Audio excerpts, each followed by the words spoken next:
Hello, this is Dr. Anita Rich. I am a cardiology nurse for about 39 years in a large academic setting in Atlanta, Georgia, in the United States. I'm currently the heart failure coordinator here. Also, about 10 years ago, I founded a nonprofit supporting volunteer nurses, educating nurses in lower middle income countries called Nurses Heart to Heart. I'm delighted to be sharing with you my presentation today. I would like to share with you this presentation on assessing professional self-perception of Mongolian nurses. Mongolia is a beautiful country established by Genghis Khan in 1206. It's located between China to the south and Russia to the north. The population is about 3.25 million people, and it became independent from Russia in 1992. It's considered a lower middle income country with the gross national income of about 1,000 to 4,000 US dollars per capita. Nurses make considerably less than this. There are challenging conditions for being a nurse in Mongolia, more so in the countryside, where in some of the remote provinces they don't have running water in their hospitals, and also as students in one of the nursing schools I visited did not have textbooks in their own language. On a trip in 2013, I was asked to meet with the chief medical officer of a public hospital there. His question to me was, can you improve how Mongolian nurses perceive themselves and how the public perceives them? It is not good. When I looked through the literature, I noticed that none of these were addressed. Professional self-perception in nurses in Mongolia, methods for improving this perception, nor implications of demographic factors on professional self-perception. Nursing professional self-perception is a reflection of how nurses regard themselves as professionals. It's a compilation of their thoughts, principles, attitudes, and the perceptions of others. It's affected by their expectations, experiences, and empowerment. And it ranges from feeling like a laborer in a very difficult working environment to literally having the power to save lives. The literature indicates the effect of high self-perception of nurses is improved patient safety, improved patient outcomes, increased nursing job satisfaction, and increased nursing retention. The purpose of this project was to assess the professional self-perception of Mongolian nurses for the first time, determine if an educational intervention improves their perception, investigate any demographic variables which may affect professional perception, and to continue to build relationships for further collaboration through community-based participatory research. The PICO question is, would an educational intervention, in this case teaching the care of patients undergoing percutaneous coronary artery angioplasty and introducing a clinical pathway in the Mongolian language, improve the professional self-perception of hospital-based Mongolian nurses in Ulaanbaatar? A current review of the literature indicated training for Mongolian nurses and midwives in all areas is needed. One quote was, "Quite often we see that nurses and midwives are alone out there, having to manage enormous workloads and needing support." Also, implementing a clinical guideline in Mongolia improved knowledge and was described as the very first practical tool introduced. This was in the outpatient settings for patients with hypertension. Also, improved professional self-perception of nurses was noted in other lower middle-income countries following educational intervention, and the level of knowledge relates to self-confidence. The setting was Intermed Hospital in the capital city, Ulaanbaatar, Mongolia. Population is about 1 million. It is the only Joint Commission International accredited hospital in Mongolia, privately owned, with 91 inpatient beds, including intensive care and the emergency department. It was scheduled to open a cardiac cath lab, the third in the country, in the weeks following this intervention. The theoretical framework selected for this was community-based participatory research. It's founded on a relationship, a partnership between the investigator and the organization, in this case, Nurses in Mongolia. It's designed and conducted the intervention. The data is collected, interpreted, and shared. The data is translated and disseminated, and a reassessment is made for the next intervention. This is a continual flow of a relationship, hopefully to span many years. The project design was an educational intervention, as mentioned earlier, training on the care of a cardiac catheterization patient, and the introduction of a clinical pathway developed for Mongolian nurses with pre-test and post-test measuring knowledge.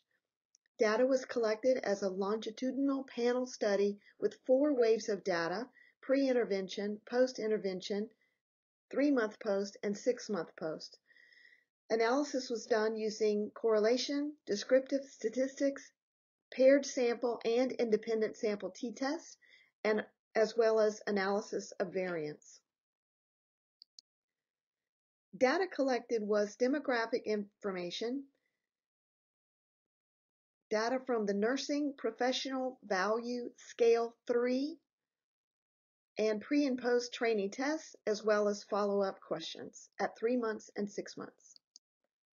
This is just a photograph of the Nursing Professional Value Scale 3 tool that had been translated into the Mongolian language.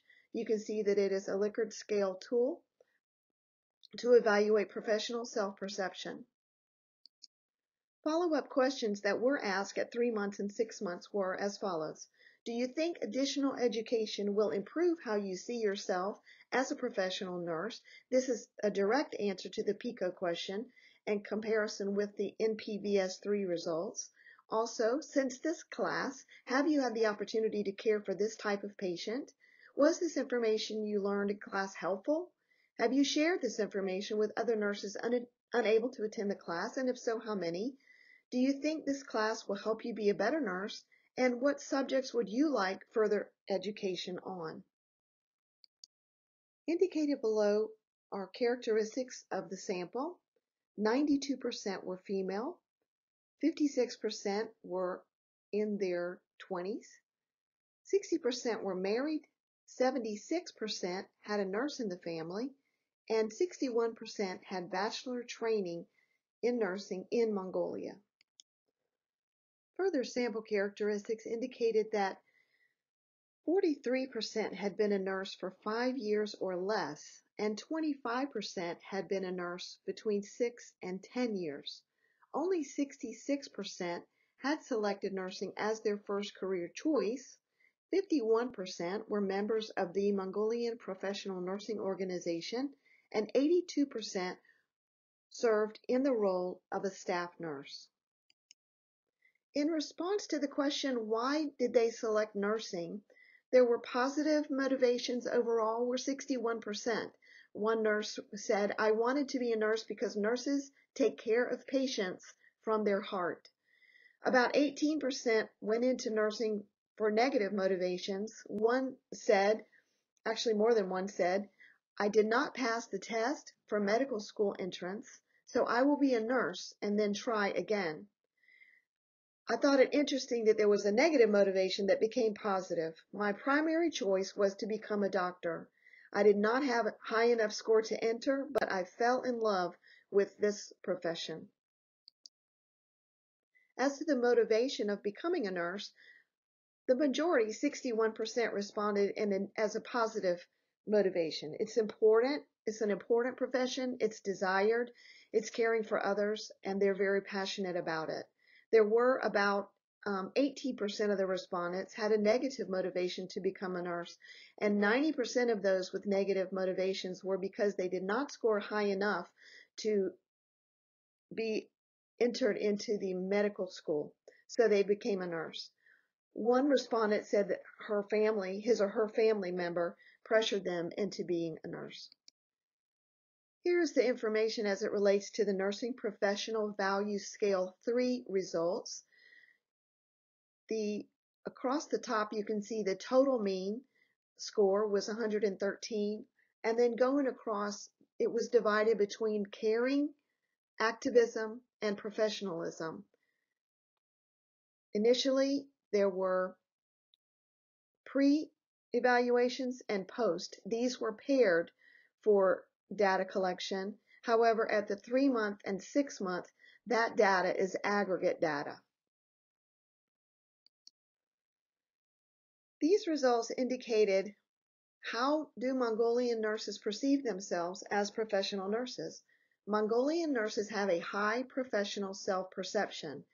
They scored in the top quartile. Of a possible score of 140, the mean was 113.31 with a standard deviation of 16.73.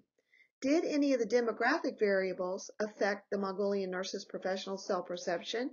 And there were no statistically significant relationships between the demographic factors and the professional self-perception. Also, would the nurses' perceptions change after an educational intervention? And there was a statistically significant increase in the nursing professional value scale score from time 1 immediately pre-intervention and time 2 immediately post-intervention. However, these were paired sample t-tests. As far as sustaining that improvement over time, there was not a statistically significant improvement, but understand that this was independent sample t-tests and ANOVA, not paired sample t-tests. You can see here of the 8 demographic questions, none of them had a statistically significant impact on the nurse's professional self-perception, and you can see the p-values here. At the follow-up, 4 questions were asked. First, do you think this class made you a better nurse? 85% responded yes. Do you think additional education will improve how you see yourself as a professional? 93% responded yes. And have you shared this information with other nurses unable to attend the class? 71 responded yes. Keep in mind that this was not something that was suggested to them to do. A staggering 497 additional nurses received this education information from the nurses who had participated in this within a 6-month time period following the intervention. Those nurses were willing to share that information. At the 3-month and 6-month follow-up questions, nurses were asked what would their priorities be for additional education. It is interesting to note that 64% wanted nursing care information for specific patient populations. Also, they wanted information on comparing nursing standards, nursing administration, nursing ethics, information on specific disease processes and medications, and subspecialty of nurses. But almost all the information they requested related to nursing and nursing care. Reflecting on the original question from the Chief Medical Officer, it was unexpected to find that all nurses scored highly in the top quartile of the Nursing Professional Value Scale 3, regardless of if nursing had been their first career choice or not, and regardless of if their motivation for becoming a nurse was positive or negative. Also, it was unexpected the age of the nurses. 79% of the nurses were less than 40 years old, and as to work experience, 68% of the nurses had been nurses for less than 10 years. Practice implications for Mongolian nurses would be increased technologies will require increasing education in nursing specialties, particularly as they are opening up new cath labs. Education, experience, and mentorship is imperative. Professional development empowers nurses, and professional nursing organizations have the opportunity to foster more educational offerings, since considering half of the nurses responding were members of professional nursing organizations. This was the first study of its kind to date in Mongolia. It builds a foundation for further relationships, especially using the community-based participatory research with lower middle-income country nurses, as well as with international nursing organizations. It meets the need for current study on the image of nurses and nursing from the perspective of nurses. It also implicates that nurses who visit these countries, lower and middle income countries, perhaps as volunteers, can stand in the gap as educational programs are built. Also, it's important to consider collaboration with U.S. nursing school leadership to involve undergraduates and especially graduate nurses perhaps doing a semester abroad. It's also important to consider adding an international nursing course to the curriculum and also consider nurses for the semester abroad as well. Study abroad programs in the United States in 2017 had over 300,000 or 16% of the total undergraduate students study abroad. Could this be something that we could involve more of our students in the United States on a graduate level or undergraduate level to help? In conclusion, Mongolian nurses in this convenience sample had a high professional self-perception. And educational intervention did statistically significantly improve this perception. Thank you again for this opportunity.